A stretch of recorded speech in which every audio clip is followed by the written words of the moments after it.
La fiabilité de la donnée, c'est quelque chose d'absolument crucial. Notre souci, c'est pas simplement d'avoir de la donnée, c'est de savoir quoi en faire. L'élément majeur dans la gestion des feux de forêt, c'est l'anticipation. Donc tous les jours, la veille, on se dit demain, est-ce que le risque sera important, moyen, très élevé?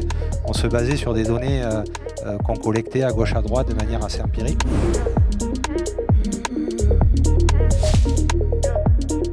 Bonjour à toutes et à tous, merci d'être présents pour cette table ronde intitulée donc, le pouvoir de la donnée territoriale.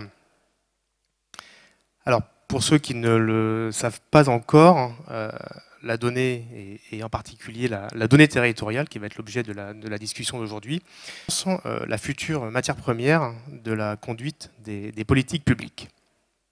Matière première de la connaissance, matière première de l'action, on vient de le voir, et également matière première de la prédiction.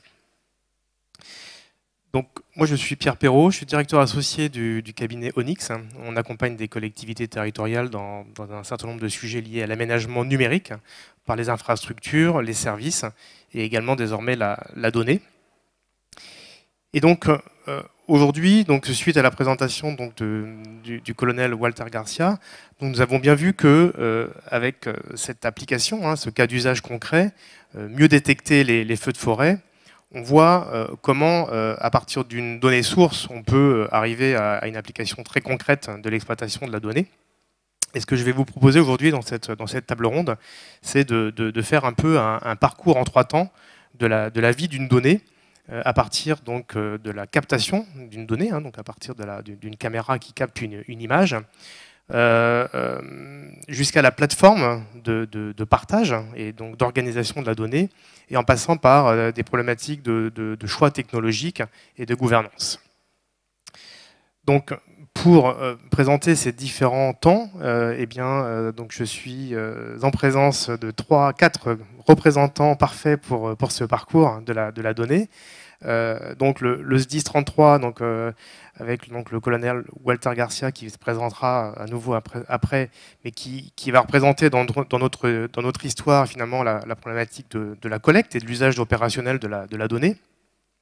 Donc SCC, qui a été présenté précédemment également, qui va représenter le cœur du traitement, de l'intégration et de la sécurisation, de la transformation de la donnée avec l'intégration d'une solution complète. Et puis, pour prendre un peu de hauteur, Open Data Soft, qui, à partir d'une solution technique, va pouvoir illustrer la manière dont la donnée peut être ouverte, mise à disposition, et Open Data France représentera la partie gouvernance, standardisation, partage entre les territoires, et puis relais de la bonne parole sur le sujet de la donnée. Donc, on organise la discussion en 3 temps. Premier temps, collecte et usage. Je vais vous passer la parole chacun à tour de rôle, même si vous êtes les spécialistes d'un de ces temps. Je pense que chacun pourra témoigner de ce sujet de la collecte et de l'usage dans un premier temps. Dans un deuxième temps, le traitement et l'ouverture de la donnée. Et enfin, dans un troisième temps, la valorisation. Parce qu'on sait bien que la donnée brute n'a souvent pas beaucoup de valeur, mais c'est sa valorisation qui permet de donner tout son sens. Alors, on peut débuter effectivement sur le sujet de la collecte. Au niveau du SDIS, peut-être pour commencer avec vous, monsieur le colonel, en lien avec le projet que vous venez de présenter, est-ce que vous pouvez revenir sur finalement la manière dont vous collectez les données au départ, sur le terrain, et quel type d'outils vous utilisez tout simplement pour débuter par le commencement? Alors, au sein des sapeurs-pompiers, on collectait historiquement beaucoup de données, sans forcément toujours le savoir. Et là, en l'occurrence, sur le projet de surveillance des massifs forestiers, on a rapidement été confronté à la nécessité d'avoir des données qui permettent d'avoir une solution adaptée.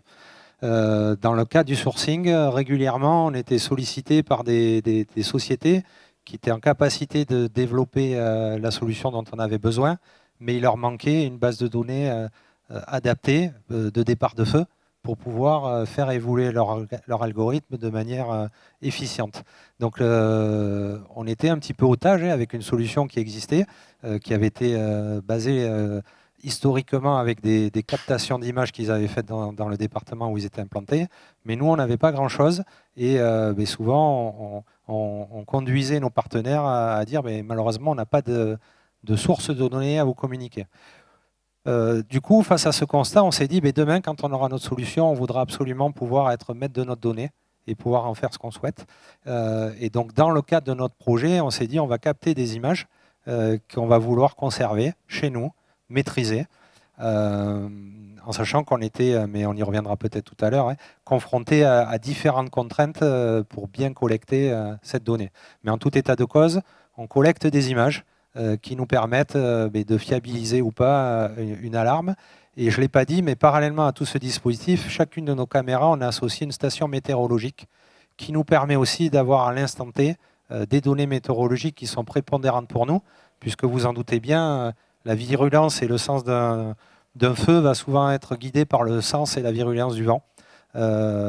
Pareil pour la prédiction du risque, souvent le taux d'hygrométrie, la température sont des données météorologiques essentielles pour nous permettre d'anticiper un départ de feu. Donc là aussi, on collecte des données météorologiques avec la solution qu'on a développée. Okay, très bien, merci.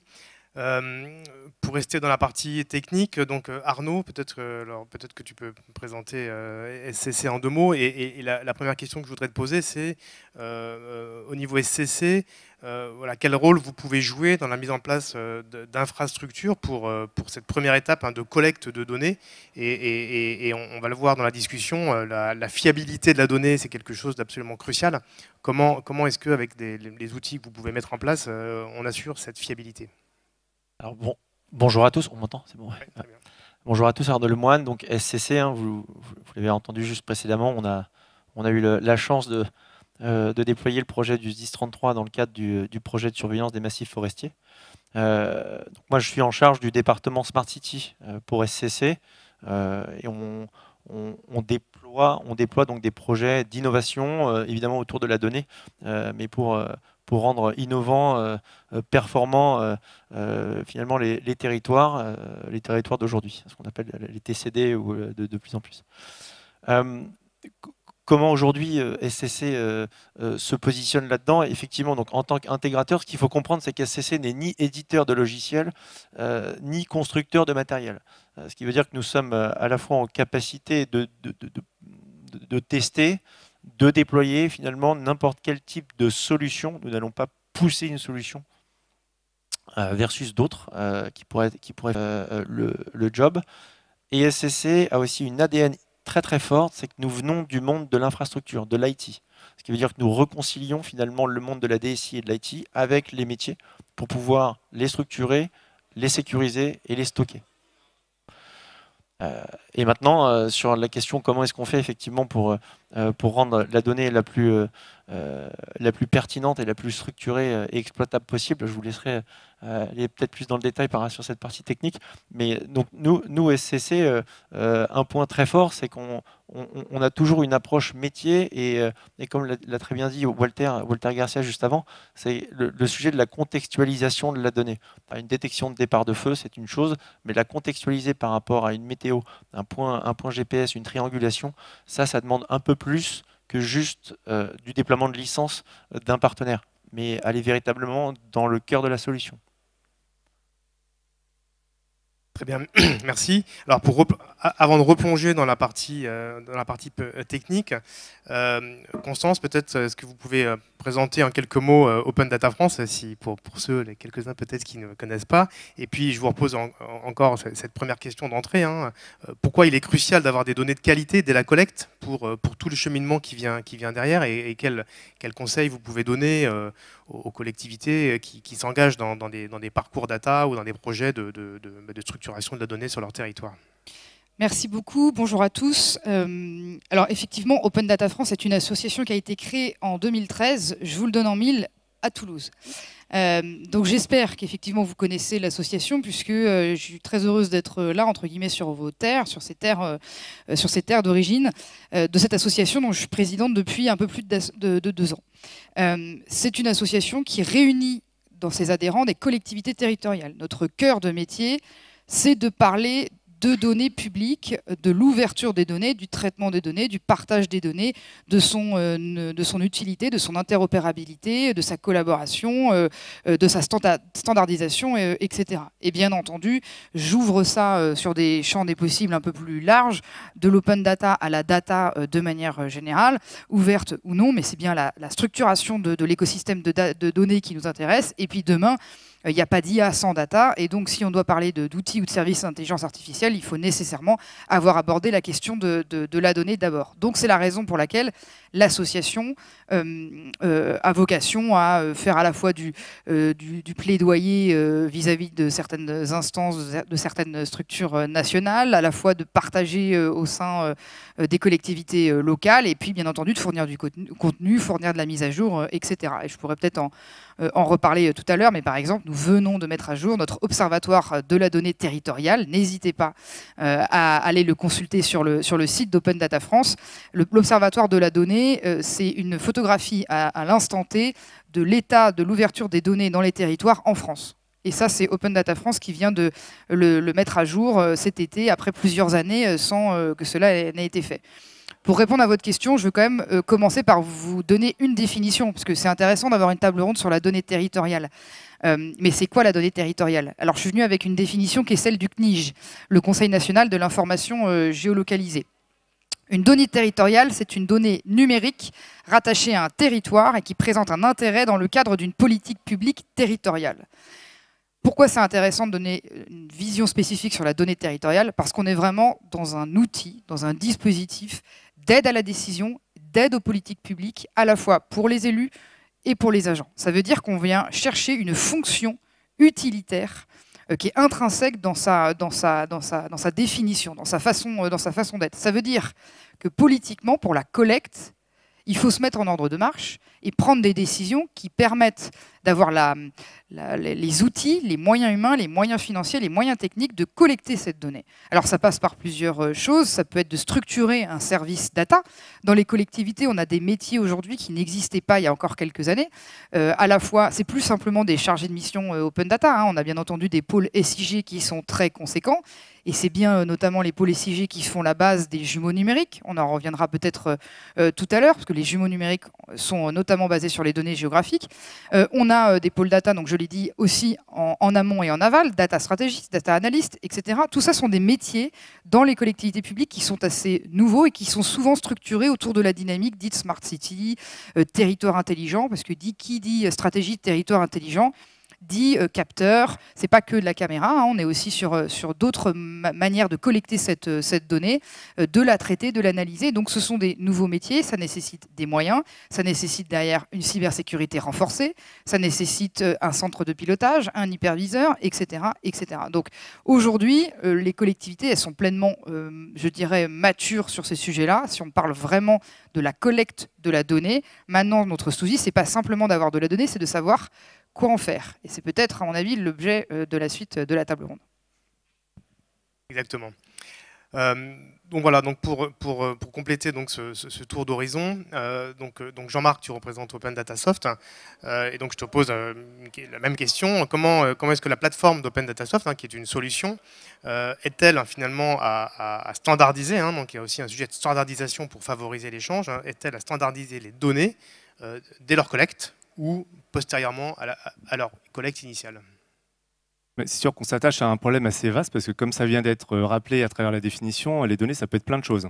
Et la façon de les collecter, la nature des sujets que recouvre une donnée, ça peut être évidemment de la détection sur les incendies, mais ça peut être aussi un agenda culturel dans une collectivité ou un niveau de fréquentation d'un équipement type piscine à un instant T. Donc on voit que ça recouvre des sujets extrêmement variés, avec des espaces où ça a été créé extrêmement variés, voire des fois il n'y a pas de données, donc il faut la créer. Et puis ensuite, le challenge, c'est évidemment de rassembler tout ça pour en faire quelque chose d'utile, d'utiliser, et pas juste collecter et stocker pour stocker, ça n'a à peu près aucun intérêt. Et donc, nous, la façon d'essayer de contribuer à ça, c'est justement de ne pas avoir une approche de centralisation. On entend souvent, il faut tout mettre au même endroit. Alors oui, d'accord, mais enfin ça, c'est une espèce d'utopie, je dirais, sauf sur des sujets bien spécifiques comme ça a été décrit. Mais à l'échelle d'un territoire, tout stocké au même endroit de manière centralisée, ça a à peu près peu de sens. En revanche, fédérer l'accès, à savoir avoir une connectivité extrêmement versatile, pouvoir se brancher sur des middleware IoT, enfin, d'objets connectés comme on est dans le cas du SDIS ou d'autres thématiques, savoir aller proposer des modes de collecte quand on demande des fois à des citoyens d'aller saisir de l'information dans des formulaires, ou se connecter au sein des systèmes d'information existants, que ce soit de la gestion relations usagers, mais on reviendra peut-être sur des exemples comme ça un peu plus tard. Donc déjà, nous, on apporte cette versatilité, cette capacité à se brancher sur les sources. Ensuite, vient la question de la structuration, mais avant qu'il y ait une structuration, il faut qu'il y ait un vocabulaire commun. Si on veut en faire quelque chose d'utile, prendre des décisions, il faut que tout ça, ça puisse se normaliser. Donc on ne va pas forcément aborder ces questions de détail aujourd'hui, mais il y a des questions de métadonnées, il y a des questions de description. Hein. On a vu une définition il y a un instant, donc quand on veut partager, croiser de la donnée, il faut que les définitions soient identiques. Donc notre solution va permettre d'intégrer, on va dire, des vocables, des grammaires, des ontologies, hein, pour parler aux spécialistes, mais enfin voilà. Et ensuite de pouvoir décrire toutes les données selon ces mêmes vocabulaires. Et ensuite, on peut commencer effectivement à faire des choses utiles, à faire du décisionnel, à enrichir. Puis la magie, puisque comme ça a été dit avec l'historique d'Open Data France, et nous on est encore un peu plus vieux, l'Open Data il commence à avoir un certain stock, il y a beaucoup de bases de données nationales extrêmement riches, extrêmement utiles. Quand on récupère une donnée géolocalisée à l'échelon local, on peut l'enrichir avec des données qui viennent de l'IGN, avec des données qui viennent des URSSAF, avec des données qui viennent de EDF, et tout ça, ça permet d'enrichir tout le patrimoine de données qu'on peut avoir à l'échelle locale. Et une fois que ça c'est disponible sur un hub de données, donc là je le décris un peu longuement, mais c'est des choses qui s'automatisent relativement bien, tout ce que je viens de dire, on peut enfin commencer à passer aux étapes suivantes qu'on abordera sur la structuration, le croisement de données et la valorisation.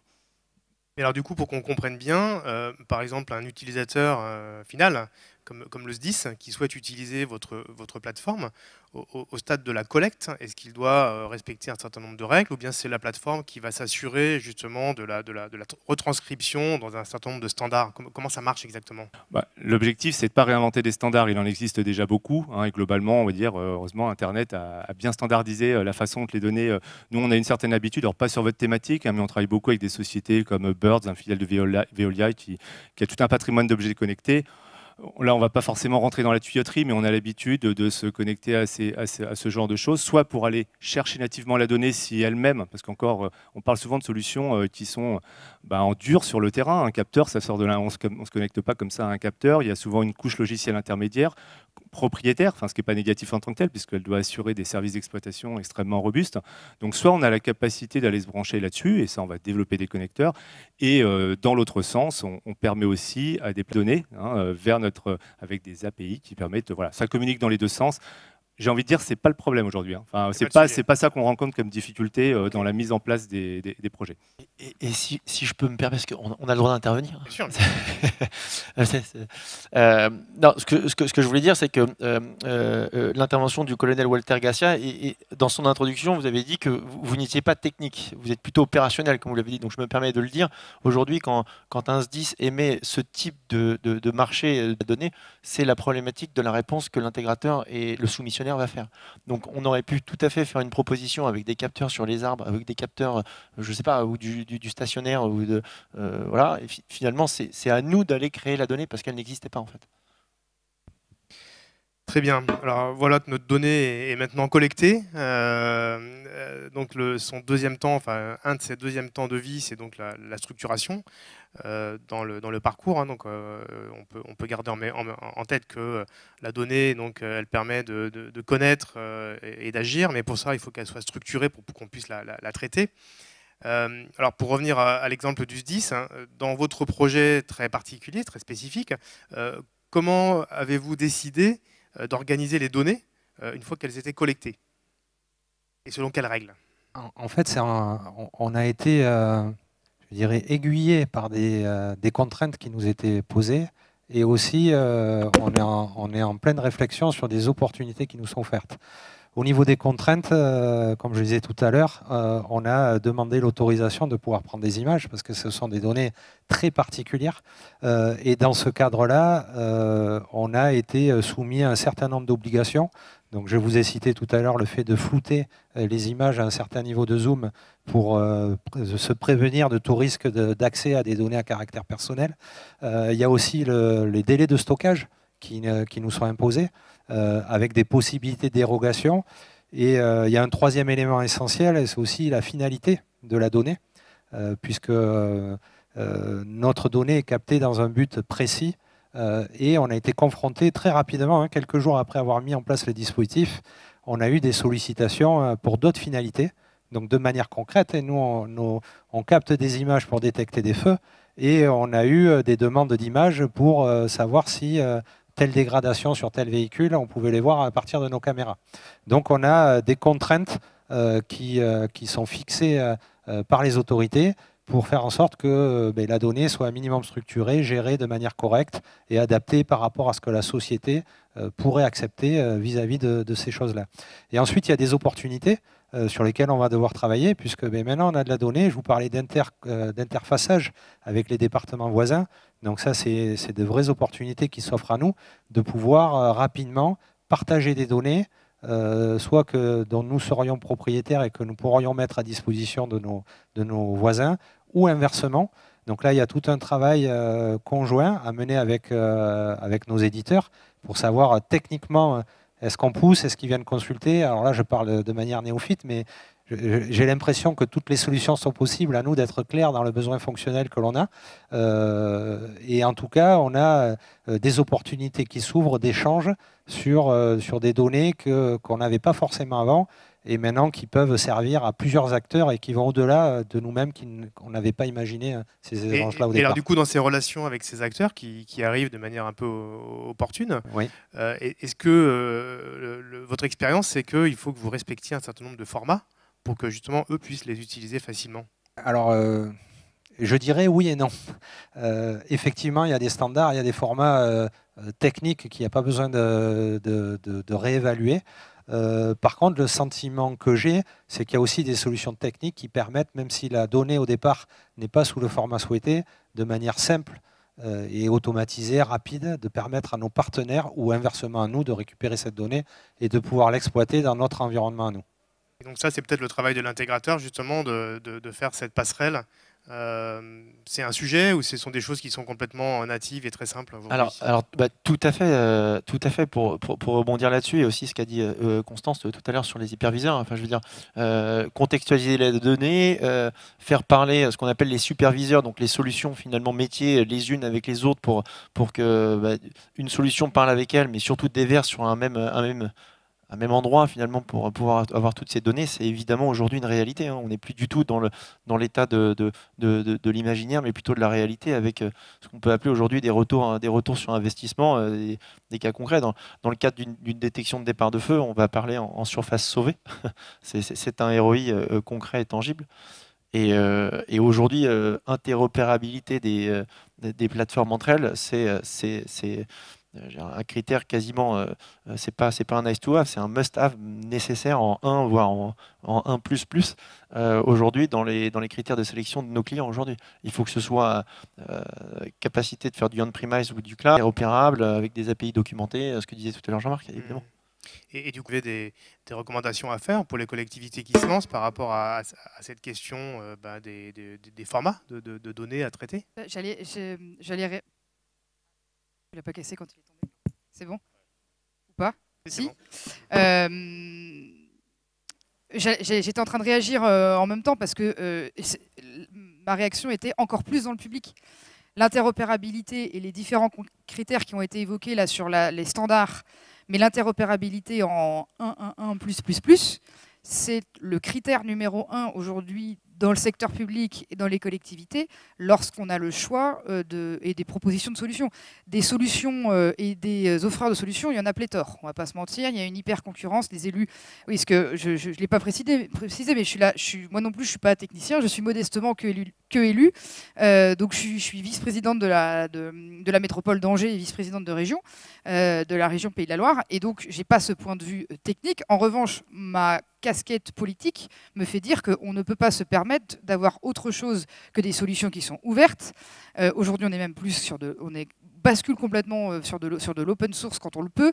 On bascule sur les sujets de souveraineté, on bascule sur les sujets de cybersécurité. Tout ça sont des critères qui, heureusement, sont intégrés et commencent à être de plus en plus intégrés dans la tête des élus qui ne sont pas des experts pour le contexte un peu général sur les recommandations et les critères. Mais c'est pas la plus grande difficulté de passage à l'échelle. Hein.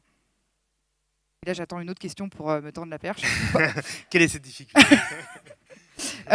Très excellente question. Non, c'est simplement pour rebondir sur ce que j'ai dit tout à l'heure, sur le fait qu'on collecte, on a des critères, on choisit des partenaires. Sur le papier, tout ça est très beau. Et ensuite, on fait quoi?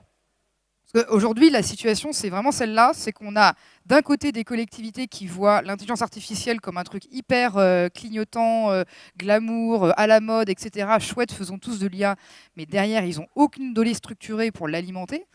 Ou de l'autre côté, alors il y a une phrase qui a été dite tout à l'heure qui m'a chiffonné un petit peu, c'est la donnée, on ne l'a pas ou il faut qu'on la crée. Ça me gêne un peu parce que la donnée, elle existe. Après elle existe. Il y a partout de la donnée, il y a partout. Une donnée, c'est une information.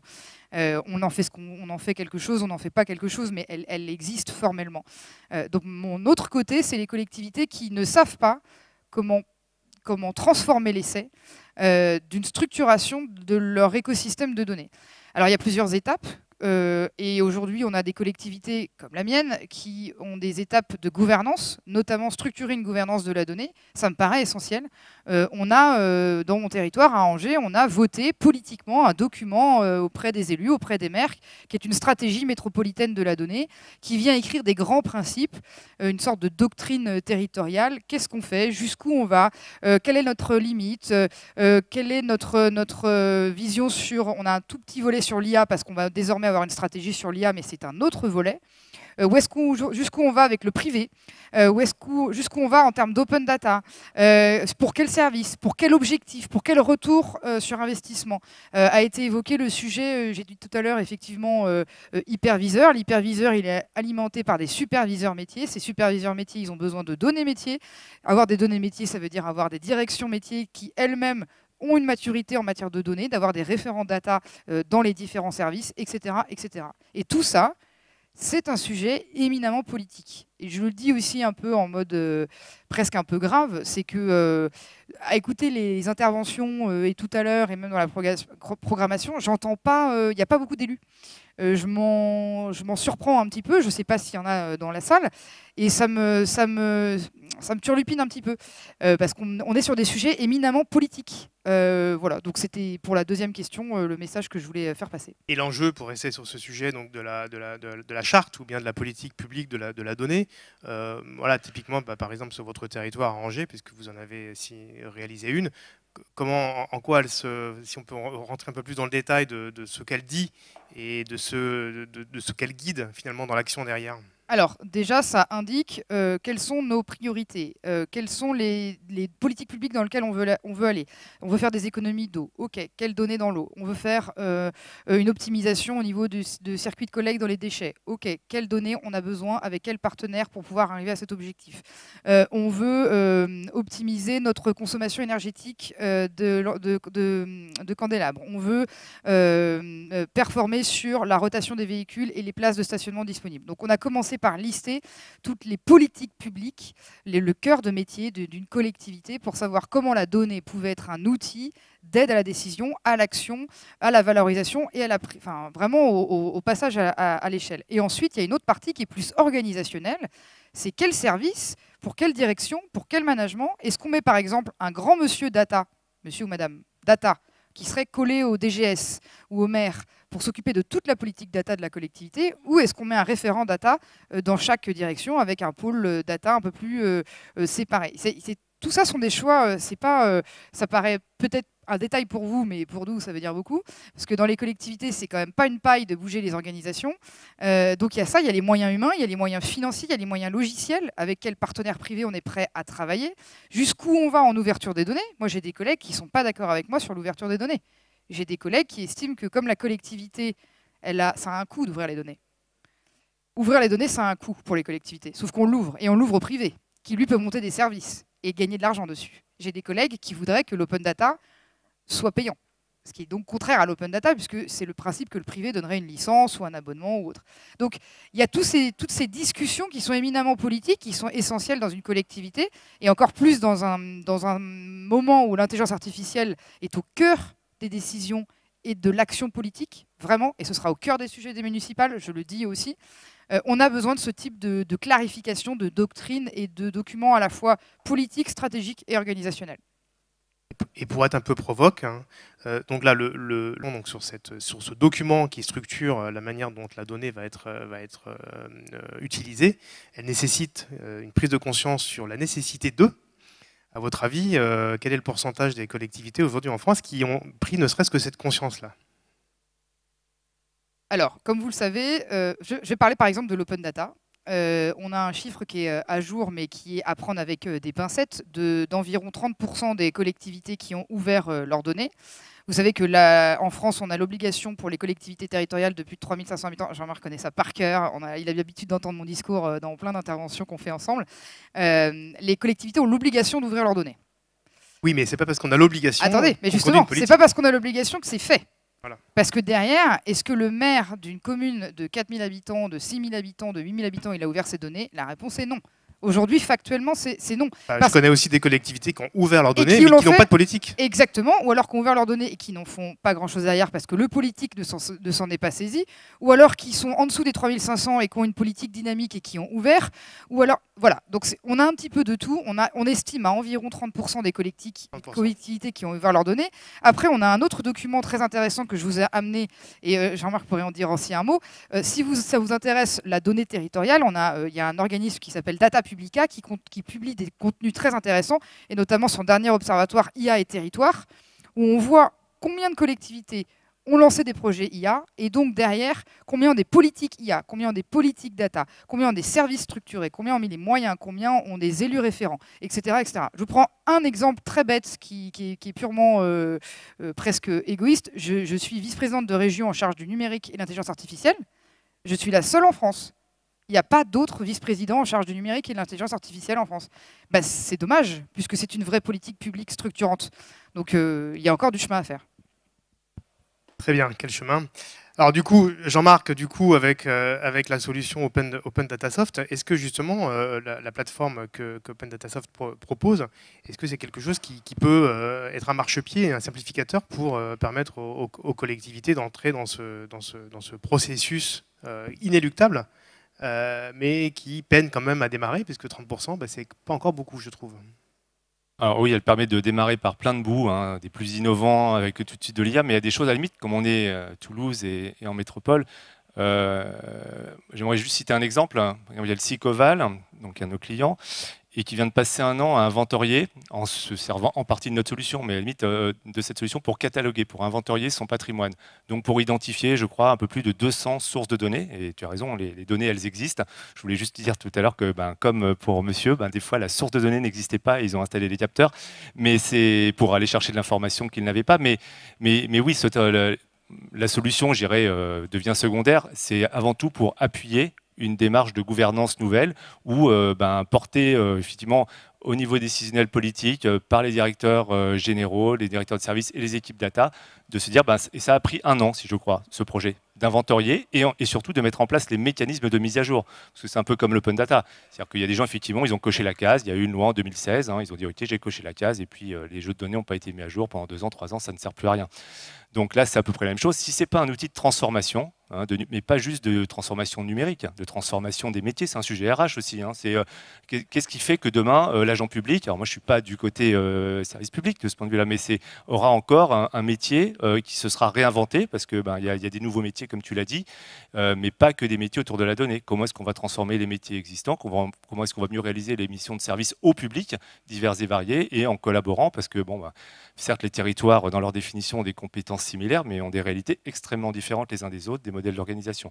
Donc, la solution technique, elle n'est pas magique, elle vient appuyer ça. Ce qui est important, c'est qu'elle réponde à un certain nombre de critères, certains ont été mentionnés.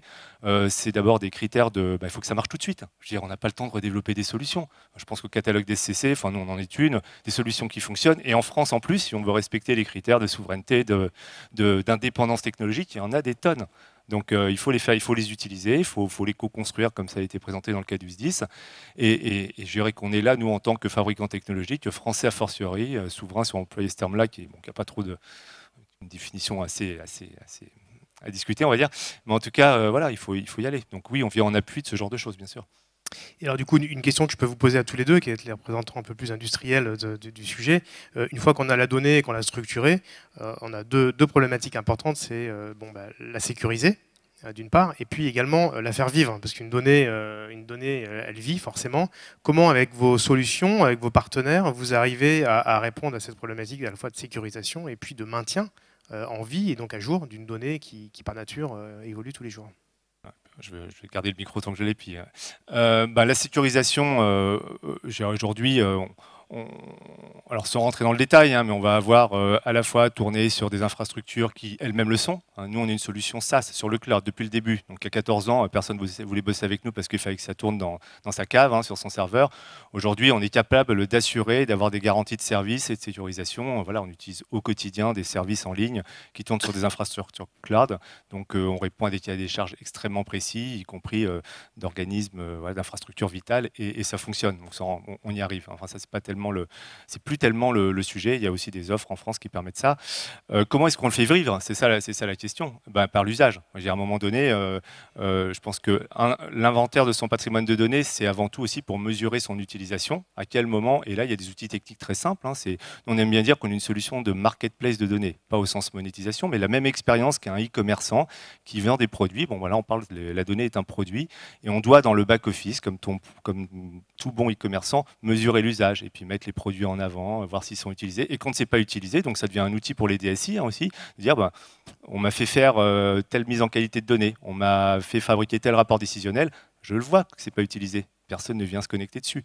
Donc je décommissionne, j'enlève. Voilà, donc ça fait vivre. Donc ça crée effectivement tout un lien des équipes techniques, en passant par les équipes data jusqu'aux équipes métiers, qui fait qu'à un moment donné, on va soit aller pousser de la donnée dont on a découvert l'existence et qu'on a mis en qualité pour l'utiliser, soit on va la décommissionner et peut-être ne plus rien en faire parce que finalement, elle n'avait que peu d'utilité. Donc la stratégie data, c'est extrêmement concret, c'est les mains dans la soute aussi, et c'est bien aussi de mettre en lumière tous les gens qui font ça au quotidien et en intégration. Donc en fait, la pertinence, donc la valeur de la donnée à un instant T, une donnée qui vit, donc il faut donc l'alimenter régulièrement. Comment est-ce que dans ta solution ou les différentes solutions, ce processus de garantie de données à jour est-il vérifié? Alors, soit on est sur des sources, je dirais, très industrielles, du capteur qui produit. Donc, il y a tout un tas de mécanismes de surveillance et de détection. Je dirais dans le workflow que ça ne fonctionne pas ou que ça fonctionne. Donc là, c'est quand même relativement rodé. Ça fait des années qu'on surveille des workflows de mise à jour de données. Là où c'est un petit peu plus aléatoire, c'est quand il y a de la production humaine, effectivement, de référentiels, etc. Et où c'est du déclaratif. Alors, il y a deux choses. La surveillance des processus et des workflows, ça fonctionne. Je dirais qu'il y a une nouvelle compétence qui arrive, un nouvel outil, c'est l'IA. C'est-à-dire qu'on parle beaucoup de l'IA comme un outil pour converser en langage naturel, mais c'est surtout un outil fabuleux pour monitorer et détecter, on va dire, des anomalies dans ce qui est produit. Aujourd'hui, on en met dans nos solutions pour ça. Et ça coûteuse, voire une compétence que nos clients, les collectivités n'avaient pas. Et ça crée des super assistants data managers, si vous voulez. Ça me paraît un point hyper important parce qu'en fait, l'usage finalement de la donnée ne fonctionne que si la donnée est pertinente et vérifiée. Et donc l'IA peut concourir à ça, quoi. Alors en complément très rapide. Non, donc ce que je voulais dire, donc nous de notre côté, côté SCC, donc nous, on est intégrateur généraliste. On est expert du monde de l'IT, de la partie informatique. Vous l'avez compris, aujourd'hui, sur l'innovation, Constance l'a bien expliqué, il y a pléthore de solutions et c'est d'ailleurs, je rajouterais aussi, c'est très souvent des petites startups émergentes qui sont là depuis pas très longtemps. Donc généralement, c'est souvent 2, 3, 4, 5, 10 personnes qui font des solutions très souvent en cloud et qui sont évidemment avec des promesses d'interopérabilité, de sécurité, etc. Tout est possible. Bon, mais quand on répond à un projet à l'échelle d'un département de la Gironde pour déployer plus de 150 caméras et pour aller capter les données des stations météo, ça, ce type de projet-là, ça se déploie en conformité avec une DSI, avec une partie IT, avec une infrastructure qui a été documentée, qui a été déployée, qui a été maintenue, qui est résiliente par ailleurs. Et donc tout ça, si vous voulez, ce type de start-up dont je viens juste de faire l'explication, ben, ce n'est pas leur cœur de métier. Eux, ce sont des éditeurs de logiciels. Et donc c'est pour ça que s'appuyer sur une expertise d'un intégrateur qui vient de ce monde-là, ça permet de se conformer en fait, à tout ça. Très bien. Alors le temps file, on me fait signe d'accélérer un petit peu, donc je voudrais aborder le troisième sujet, donc c'est celui de la valorisation de la donnée. Moi, ce que je vous propose pour aller assez vite et respecter le timing, c'est peut-être que chacun d'entre vous témoigne de finalement la manière dont les données que vous avez pu manipuler ont été valorisées. Alors peut-être, par exemple, au niveau du SDIS, est-ce que vous avez connaissance d'un usage qui aurait été fait des données que vous avez captées par d'autres utilisateurs qui ont potentiellement rien à voir avec le sujet initial? Alors, la valorisation de la donnée, on a pu la mettre en pratique sur deux dimensions. D'abord sur la dimension opérationnelle. Aujourd'hui, on a accès en temps réel à une donnée que nous n'avions pas au préalable, qui nous permet d'avoir une véritable vision à ce à quoi on est confronté, à pouvoir faire des vrais choix stratégiques. Aujourd'hui, de manière unanime, l'ensemble de mes collègues qui utilisent cette solution disent que on a une vision sur le feu et du coup, on peut vraiment adapter l'engagement des moyens qu'on veut faire en temps réel, chose qu'on n'avait pas au préalable. On avait, je dirais, un opérateur qui nous disait il y a un départ de feu, il avait beau nous dire qu'il était gros, qu'il avait tendance à évoluer rapidement, rien ne vaut l'image qu'on a aujourd'hui en temps réel. Donc ça, c'est la première dimension qui est la dimension opérationnelle. La deuxième, c'est plutôt sur le retour d'expérience ou la prévision, où là, désormais, on peut aussi capitaliser des données et nous permettre d'améliorer nos pratiques. Donc au-delà de la détection, un autre élément majeur dans la gestion des feux de forêt, c'est l'anticipation. Donc tous les jours, la veille, on se dit demain, est-ce que le risque sera important, moyen, très élevé? On se basait sur des données qu'on collectait à gauche à droite de manière assez empirique. Maintenant, on a un catalogue de données sur lequel on va pouvoir s'appuyer d'année en année, voir des tendances d'évolution qui vont nous permettre, que ce soit à nous, à nos décideurs politiques, de prendre en considération des tendances et de faire des choix stratégiques importants. Constance, depuis votre rôle d'observateur national, est-ce que vous pouvez témoigner de quelques bénéfices concrets que certaines collectivités auraient eus avec l'ouverture de leurs données? Parce qu'on voit que certains sont encore réticents. Est-ce que vous pouvez illustrer en quoi ça apporte des bénéfices croisés potentiels? Il y a un exemple que je dis, encore une fois, avec Jean-Marc, on a l'habitude d'intervenir ensemble, donc il connaît mes exemples par cœur. Quand on doit convaincre une collectivité d'ouvrir ses données, pourquoi je passe tout le temps par l'ouverture des données, au-delà du fait que c'est Open Data France, c'est l'ouverture des données amène à structurer la donnée et donc derrière amène d'autres perspectives. Si je dois convaincre une collectivité d'ouvrir ses données, je donne cet argument suivant. Le premier réutilisateur des données de la collectivité, c'est la collectivité elle-même. C'est-à-dire que, notamment à des collègues qui seraient sceptiques sur l'ouverture des données, oh là là, le privé va l'utiliser, va faire du cash dessus, etc. Si la collectivité n'a pas elle-même investi dans la maturité, dans l'ouverture et dans la structuration de ces données, elle pénalise sa propre organisation, son propre service public et sa propre relation à la population. Et je vous donne un exemple. Les applications municipales ou métropolitaines de services, type transport, où on a les transports à la demande, voilà mon arrêt de bus, il passe dans bientôt mon bus, mon tram, mon métro, etc. Ou vous trouvez sur cette même application les horaires de piscine, les menus de cantine, les passages des poubelles dans votre quartier, etc. etc. Vraiment, à Angers, on a vraiment, À Angers, on a l'application la plus personnalisée possible. On a 17 services ultra personnalisables. Vous pouvez savoir jusqu'à votre couloir de nage ouvert dans telle piscine par rapport à tel type de nage sur tel horaire. Donc on est vraiment sur de la donnée extrêmement précise. Mais ce type de service ultra personnalisé à l'habitant ne pourrait pas avoir lieu si on n'avait pas d'ouverture et de traitement de la donnée.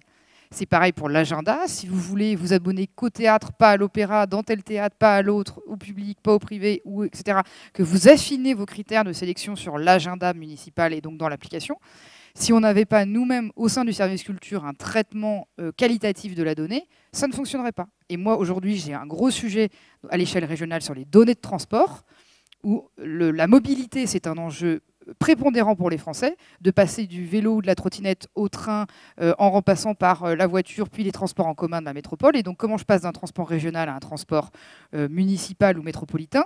Et donc, tout ça ne peut fonctionner sans parler des Blablacar, des Flixbus, etc., donc, qui sont des données privées.